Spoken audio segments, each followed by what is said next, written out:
Well, hello. How are we all doing? I'm so sorry that it's taken me so long to get back on here and do another video. If you follow me on Instagram, then some of you will know how manic things have been with us. Time has been tight, but here I am updating you on calving season 2021. I'm a bit out of breath because I'm just walking the fields and climbing up a hill. I'll give you a little overview of what's been going on, and then I'll show you some videos as well.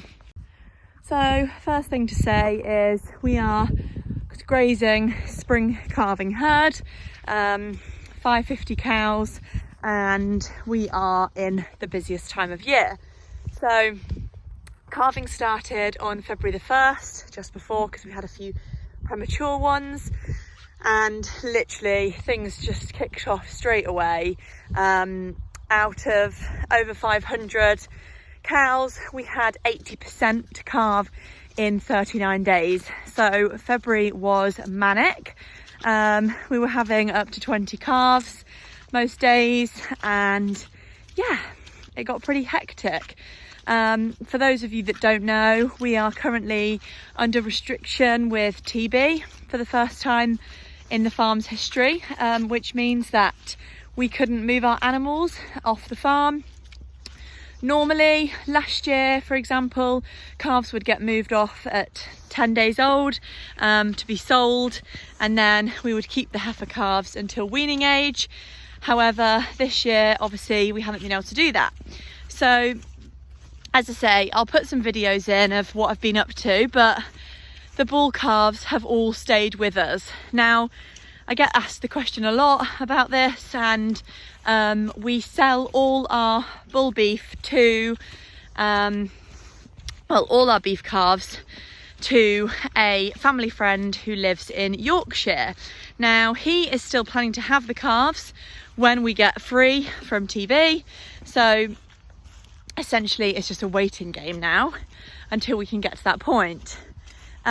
He would normally, as I say, come and get them at 10 days old. This year is just basically more work for us until we can get to that point. Okay, I'm not so out of breath now. The long and short of it is we are looking after a lot more calves than we would be doing. The heifers would normally be weaned at 8 to 10 weeks old, and then we obviously wouldn't have that many bull calves. This time we are looking after them all. So every day at the minute I'm feeding over 400 calves. Chaotic, I know. We've had to change up the system a bit to make it as efficient as possible, and obviously labour on the farm, having enough staff has been a major thing for us. So hopefully that sets the scene a little bit, kind of explains where we're at, why things have been so chaotic. I mean, obviously having that many calves born in such a short period of time was always going to be busy, but yeah, you never seem to be fully prepared for it. It always comes around and surprises us all. The other thing to mention is that obviously our cows are grazing cows. They graze the majority of the year. However, they come in the winter because of the weather and because of our soil. So cows are all inside. So that means there's extra jobs like scraping up, feeding, all those jobs that you wouldn't normally have to do when the cows are out at grass. Now, we turned our cows out about 2 weeks ago, and that was great, all exciting. Everyone was like, wow, you're turning your cows out in early March. Great day out, but obviously the weather has turned quite significantly, and so they have been back inside. So yes, they've had almost a week probably back inside, and now today we have commenced grazing again. So I'm just looking at them over there, and they look pretty settled, but again, got to look after the soil, got to look after the cows, do what's best for them. So yeah, that gives you a bit of context. Cows have gone back out, Still looking after a lot of calves, but that's why things have been so manic around here. So lots of you, if you follow me on Instagram, will have seen the work in progress videos and pictures of the calf shed. And here it is.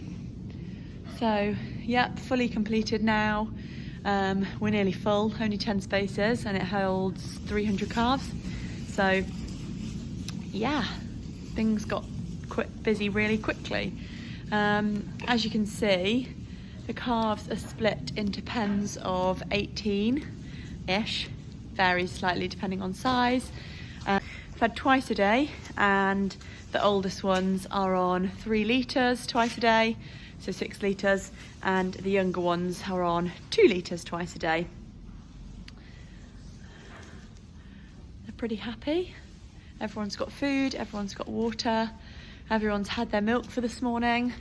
So I'll show you around a bit more. The pens of 18 or 15, and goes all the way down there. These are the little boards I made for the pens. I just used the blackboard paint. My granddad cut me these out of plywood, and I've just cable tied them on. That's the date the pen was filled, so that I know how old the youngest one is. And the same applies everywhere, really. Obviously, the design of the shed was done because of the ventilation, but also because we needed to fit almost 300 calves in here.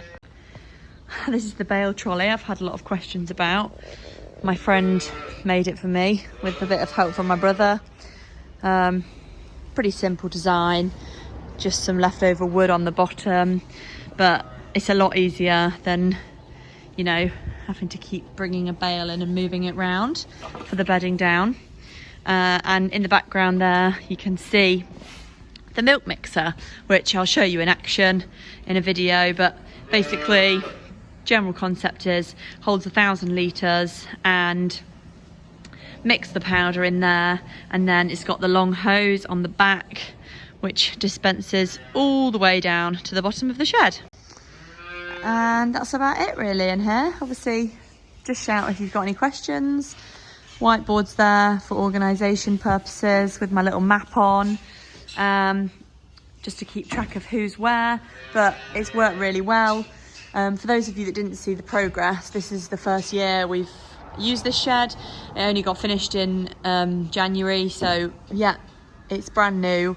This half of the building was an old barn that was already here, as you can probably see by the roof.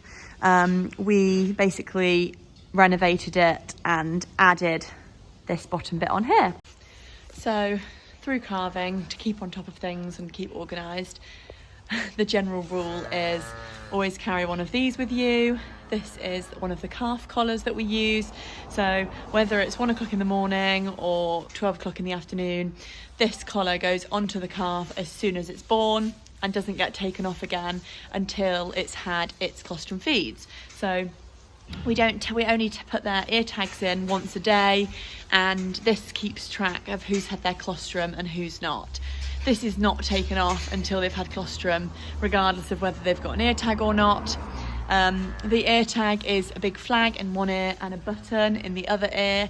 It's a legal requirement to identify them, and as you can see, it will identify them for the rest of their life. Once the collar is on, we get the colostrum into them as soon as possible with a bottle, and they will have 2 to 4 litres, depending on how hungry they are. We always try and get 2 litres into them as soon as possible. That gives them an immune system because they're born without it, and essentially helps them fight off disease for the rest of their life. As I said before, they'll then go on to whole milk, and which comes from the cow, and then milk powder after 5 days. Always got a lot of questions about these collars actually, so while I remember, we bought these online from Kiwi Kit years and years ago, but I don't think they do them anymore. The other alternative is to make them yourself. We made some last year. The best way to do it, we found, is with some inner tube from a tyre, and cut it into strips, and then just get a plain tag Obviously make sure you've not got two of the same number and just write a number on them.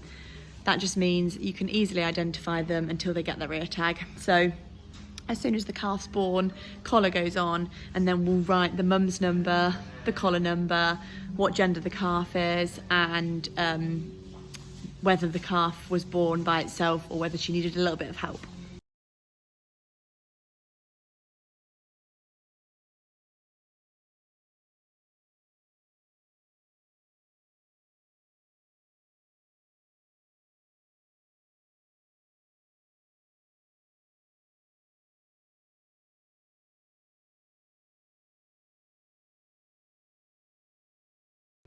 So yeah, that's it really. A bit of an insight into what I've been doing for the last 6 weeks.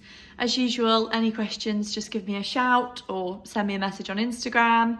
I'll hopefully get another video recorded for you soon, but it would be good if you could let me know what kind of thing you'd like to see. I know a lot of people are kind of intrigued about how the 2-parlour thing works, so I'll try and do something on that. And also the grazing. Now the cows are back out, I'll be able to do something on that as well. But yeah, that's a little snapshot of what's been going on. It's been a very tiring but rewarding 6 weeks, and even though we've still got more calves to come, things are certainly slowing down now and everyone's ready for a bit of a rest. So catch up with you all soon.